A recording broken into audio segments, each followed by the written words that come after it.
We're back, people, and today we're breaking down film on Malik Washington, Miami Dolphins rookie receiver, looking at his full rookie season, where I thought, as a sixth-round pick, he exceeded expectations and really proved himself as, like, a valuable asset to the future. And that's kind of what I'm going to be doing with these Dolphins videos over the next, probably like a month or two before, like, free agency draft start coming around, is really looking at them and, like, what value they bring to the team, like, from their film, the guys that are actually future, usage type players. And I think Malik really showed that. As a receiver, he really grew. As a special teams player, he was a valuable guy out there. As a returner, he was pretty solid as a kick returner, made multiple big plays. He had one blunder in that Packers game as a punt returner, had that fumble, but those types of plays happen. And I think really when you watch Malik, he's a guy that should be more of like your typical slot receiver. I think that's where he'll make some money. But I think is an area where he kind of surprised me was his ability to have reps on the outside where he won man-to-man one-on-one. Because, like, I do think, getting him screens, letting him value, he's got really good contact balance is kind of like a big thing of his. Being like a guy on third down who just turns the chains, finding soft spots versus zone. Like, he can do all of that stuff, but, like, him winning one-on-one on the outside is big. I've seen some people, like, I'm one of the biggest Malik Washington fans there is. I've seen some people saying, like, he should replace Tyreek. No, that should not be what the Dolphins try to do. Like, he's not a Tyreek replacement. They're different types of players. Like, I know they're both small and quick, but, like, Tyreek's different level of explosiveness. I think if the Dolphins do trade away Tyreek, they should be trying to replace him with a bigger body guy that can win on the outside. Malik should be, like, your third, fourth receiver, hopefully, while you have, like, a Waddle and then, like, a guy that I just talked about that could complement that skill set. But, like, I like what I saw from Malik a lot, especially from as a sixth-round rookie perspective, making big plays. I mean, this kick return versus the Jets was huge. But starting at the top here, versus the Niners, one-on-one. One of my favorite reps from him. Just being able to win, like, this is such a big part of the Dolphins offense. Winning on, like, whether it's glance or drift routes or slants, you got to be able to win on these in-breakers. Versus press man like this. Niners run single high. He gets off the ball. He gives you a little foot fire, a little glide, and slide to the outside right here. So he slides, gives you a foot fire, gets this guy to move off his spot so he can take this inside track. Now that he's done that to the DB, hands, boom, this guy shoots his inside hand. Look at that really good hand placement to win to the inside. So now he's exactly where he needs to be. And then he's able to lean to the receiver slightly, or lean into the DB slightly to the outside.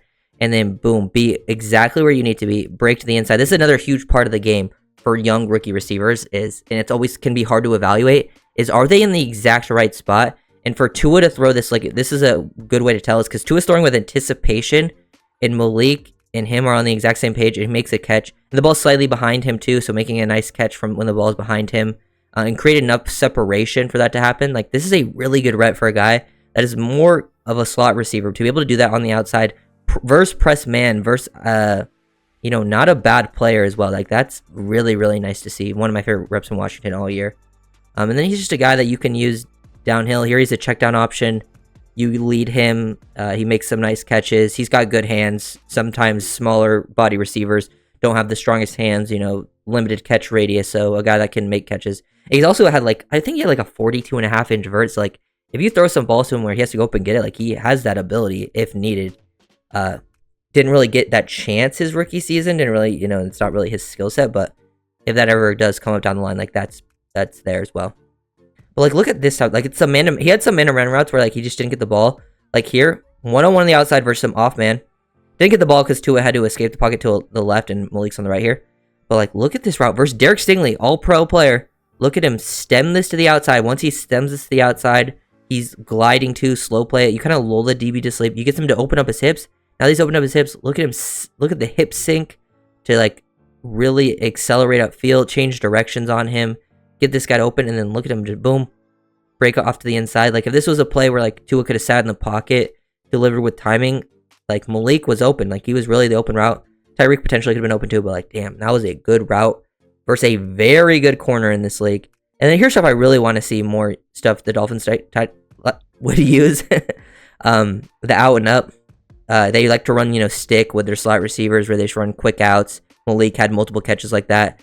Here, Jono and him are both running out and ups, and look at how efficient this route could be. Boom. He sells with his eyes to the outside. He sells with his body.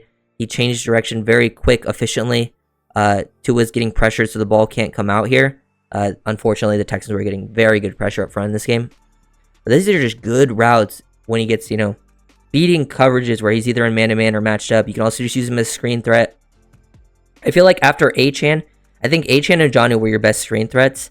But I feel like after them, he was actually probably your third best guy as a screen guy. Just like actually finding the lanes as blockers. Because I feel like, even though Tyreek and Waddle are very explosive, they would either get tackled too easily once guys actually got hands on them, or like they would misread their blocks. Malik, with his return ability, would at least read the blocks for the most part. Sometimes he had misreads, read the blocks, and then he's also was able to run through arm tackles because he's got really nice low center of gravity. He's almost got like a running back type build, and he can run through arm tackles. Like his balance might be one of the best on the teams, and you can use him like this.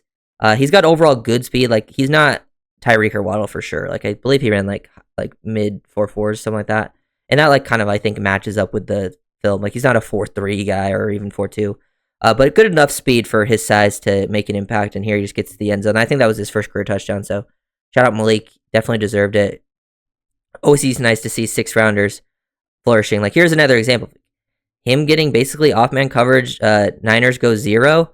And look at this route, man. Like this is one of the plays where Tui kind of chuck it up. Should have been caught by Tyreek.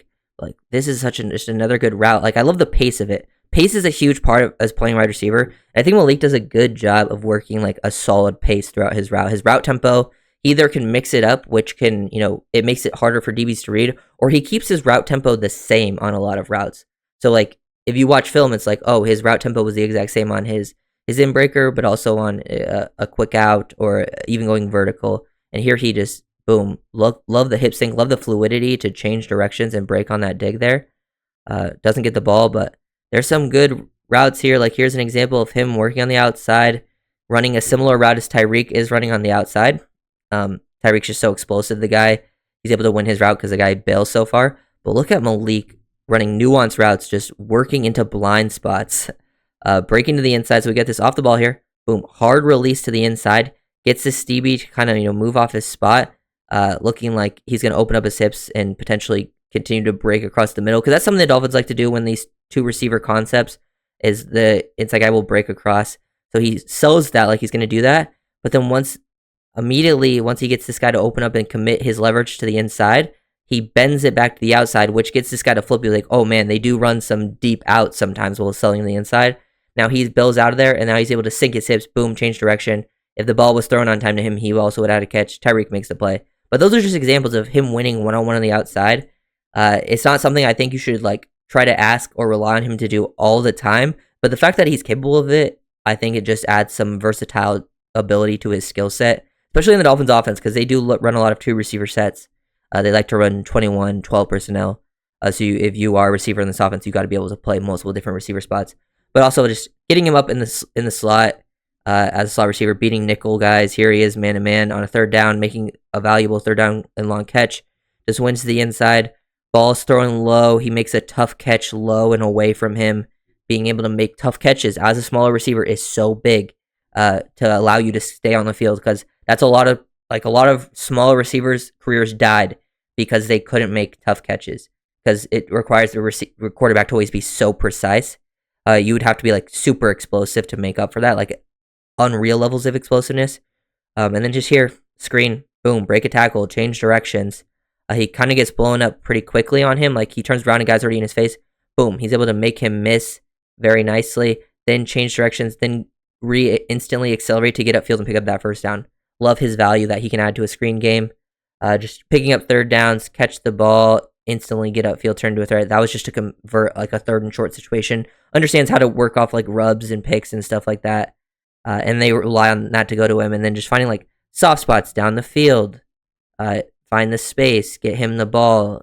I think Malik, these are like underrated plays. Like you have to be able to, like the man-to-man plays I've showed you, have to be able to do that stuff at the next level to like really make it. Like that's the first and foremost thing. But like this type of thing goes underrated, where like you and your quarterback being on the same page constantly, and it's not just like some one-off thing. And he was doing it with Huntley, he was doing it with Tua. That's a, I think, good indicator to show that he's just a smart football player that knows where to be. Like here versus the Browns, good job selling, stock blocking, boom, he's staying square, patient. Once he sells the block, break back to the inside, make a catch that's behind him. He even bobbles a little bit, but even bobbling, hangs on to it, stays on his feet through contact off of a bobble, and then falls forward to pick up the first down. Really hard guy to bring down on first contact. Here, another third down conversion. This was right before half to get a field goal. Fall forward. Just really awesome work. Here was a big play versus the Rams. This was like the closing drive. They needed another first down to really close this game out. And Tua throws it with anticipation. They are running smash. He's throwing with anticipation, and this is a very smart play for Malik. He understands, like, hey, this ball could be thrown to the sideline, could be thrown with multiple different areas. He snaps his head around quickly, feels the soft spot. Him and Tua on the same page. The ball's going to be thrown, like, low away, thrown quickly, so it's not like a corner to the sideline. He slows down his momentum. He makes a tough catch right between the two defenders. That's great work. And then here's just special team stuff. This is actually the last game of the season just happened. He does a really good job of, like, with his vision. He sees the block here, and then great job setting this up. Like, he knows if he instantly runs to the outside here, like, this is what great patience shows you, because some people will be like, why doesn't he just instantly run to the outside? If he instantly runs to the outside, this guy right here, I believe is the kicker, is going to just adjust that angle. He's in a spot where the kicker can fill in here, but also can get around here and then stop it around, this part of the field. But since Malik hesitates and gives a slight jab to the inside, he freezes this guy. It also allows Mostert to get a better block and force this guy to the inside. So by him doing that, now he can break to the outside and really maximize and pick up an extra 30, 40 yards on the play that probably wouldn't have been picked up if he didn't hesitate there.